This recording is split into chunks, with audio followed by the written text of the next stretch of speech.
President Trump makes a triumphant return to the United States after signing historic peace accords in the Middle East. We have the latest on the Virginia Attorney General's race, the latest on Katie Porter, the latest on the government shutdown, all of that and so much more on a special lightning round episode of 10-Minute Drill.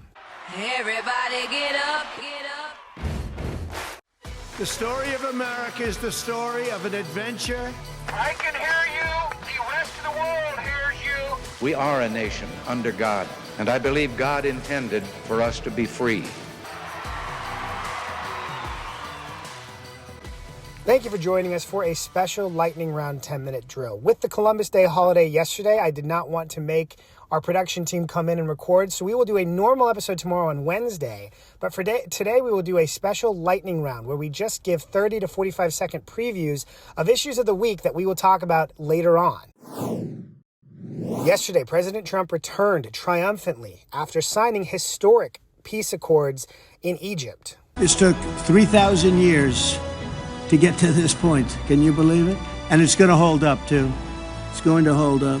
Earlier on Monday, he was in Israel, where he spoke to the Knesset on the peace process. All of the nations of the Arab and Muslim world that came together to press Hamas to set the hostages free. Generations from now, this will be remembered as the moment that everything began to change, and change very much for the better. The world watched as hostages reunited with their families in what's being described as President Trump's Berlin Wall moment.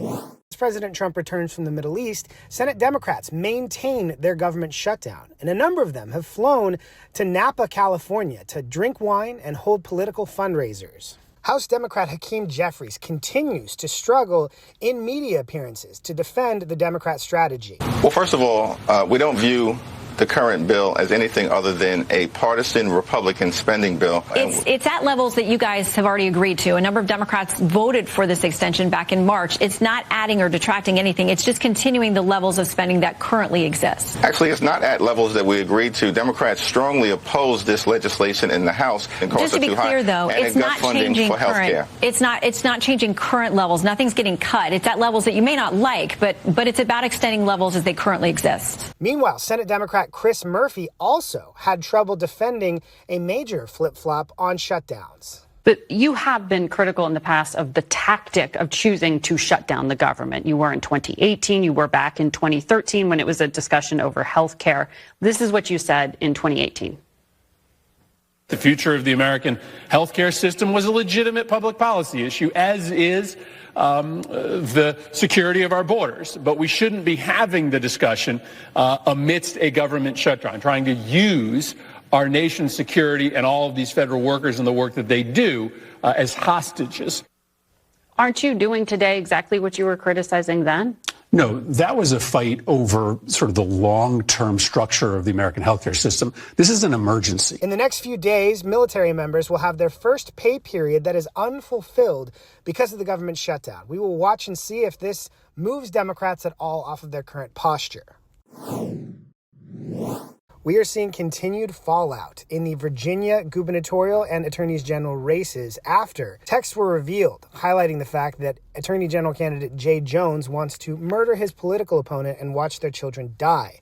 New polling taken after those texts were revealed, including an internal from Jay Jones' campaign, has Miyares within 1. And then days later, a new poll for Trafalgar showed Miyares polling ahead by 6. Now, the internal from Jones was taken even before Miyares' campaign spent millions of dollars putting those text messages on the ad waves to make sure that every person in Virginia hears about them. The Washington Post confirms Jay Jones sent texts that imagined shooting the Republican Speaker of the House. Jay Jones wished the Speaker's wife could watch her own child die in her arms. Meanwhile, the gubernatorial candidates held their debate last week, and Abigail Spanberger employed a strategy that had many puzzled, as the Republican candidate Winsome Earl Sears pressed her for a response on whether she continued to endorse Jay Jones. Her strategy was to look straight ahead and ignore. Would it take him pulling the trigger? Is that what would do it? And then you would say he needs to get out of the race? Abigail, you have nothing to say? Abigail, what if he said it about your 3 children? In addition to questions about Jones, Spanberger has also struggled to explain her position on allowing men in women's bathrooms, the primary issue that has animated this election since the beginning. Last week, you may have seen a video of former Democrat Congress member and now frontrunner in the Democrat gubernatorial primary in California, Katie Porter, who got into a heated exchange with a member of the media over some basic questions about her candidacy. You don't have an experience. But you just said you don't need those Trump voters. Well, you asked me if I needed them to win. So you don't think I feel like this is unnecessarily argumentative. What is your question? The question is the same thing I asked everybody. Well, to those voters. Okay, so you... I don't want to keep doing this. I'm going to call it. Okay. Thank you. You're not going to do the interview with us? Nope, not like this. I'm not. Not with 7 follow-ups to every single question you ask. Every other candidate has answered. I don't care. I don't care. I want to have a pleasant, positive conversation with Ms. and Porter, we're just going to circle around. I am an investigative I have never reporter. had to do this before, ever. You've never had to have a conversation with to end a an reporter? interview. Okay, but every other candidate has done this. What part of I'm me? I'm running for governor because I'm a leader. So I am going to make... So you're not going to answer questions from reporters? Following the release of that video, a number of former Porter staffers have talked about the treatment that they experienced working for her, and this video also surfaced of her berating a member of her staff for getting into a shot during a video recording. And other problems, and the state could lose... Get out of my shot! Okay, it does... Okay, you also were in my shot before that. Stay out of my shot. We will wait and see if this window into Katie Porter's temperament and character has any impact on her standing in the California governor's race.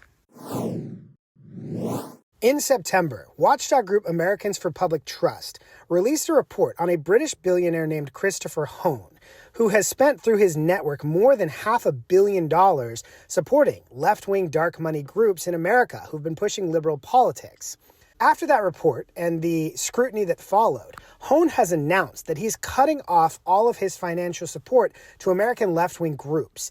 Hohn has previously supported groups like Energy Foundation China, the controversial Chinese Communist Party-aligned group that has tried to attack American energy resources and promote the American climate alarmism movement. He's also supported the Natural Resource Defense Council, the Rocky Mountain Institute, which led the charge against gas stoves here in America. Former New York Times columnist turned Free Press founder Bari Weiss was recently named editor-in-chief of CBS News. Last week, she sent an email to staff asking some basic questions about what they do, the company culture, things they'd like to see changed, and a meltdown ensued. According to Yashara Lee, who tweeted this letter, the Writers Guild, the union which represents some CBS News employees, says it has sent a demand to CBS to get more information about Bari Weiss's request. Many of you have expressed concern to us about the purpose of the email. We suggest that you refrain from responding until we receive more information so you can make an informed decision. Now, only in the current environment of left-wing controlled newsrooms is a simple email of "What is it you say you do here?" controversial. Last week, a man was arrested in connection with intentionally and maliciously starting the tragic LA wildfires that ravaged the Pacific Palisades on New Year's Day. The suspect, named Jonathan Rinderknecht, was a climate activist who posted extensively about how climate change caused wildfires and wrote about how climate change could make summers too hot for humans.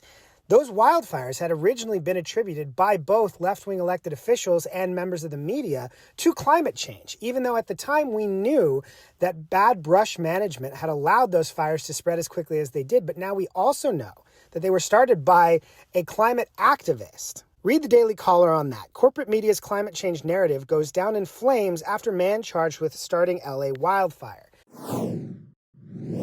Lastly today, we check in with Kamala Harris, who says Joe Biden isn't taking her calls. I want to get to some news that just came out today with President Biden. His spokesperson said that he is going to now start doing radiation for his prostate cancer. Have you talked to him about it? I called him earlier. Mm-hmm. How's he doing? I have not talked to him. I just left him a message after I heard the news. So, listen, I think Joe Biden is a fighter, and that is what I told him and left him a message. He's a fighter. You write about him a lot in the book. Have you talked to him about the book? Yes. Yeah. What'd he say? I'm not going to tell you. That is all the time we have for today. Thank you so much for joining this audio-only lightning round 10-minute drill. We will have a regular episode back tomorrow, full with video and full production. Thanks again.